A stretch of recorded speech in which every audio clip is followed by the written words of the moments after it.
يا جماعه مفاجاه ليا وليكوا. تادا!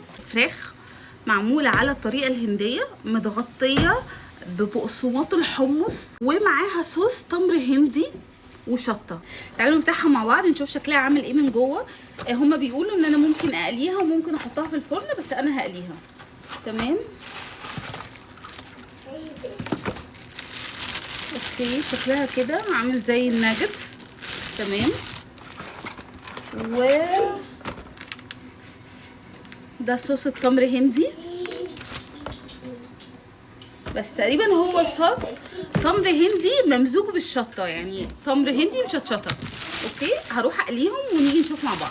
ده بقى يا فيليب فراخ هندي ملفوفه في الحمص. اوكي، وده صوص بس شكله زي البطاطس. اه لونه بطاطس. وده صوص تمر هندي.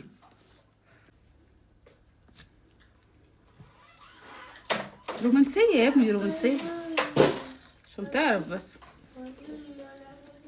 ريحتها كاري من جوه، صح؟ كاري. بس الصوص ده مش تشيلي، ده تمر هندي.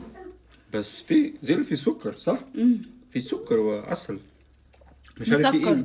ايه. ايوه ده مش تشيلي.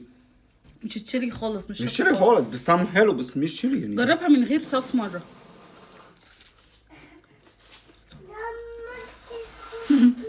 فراخ حلوه جدا، معموله بالكاري.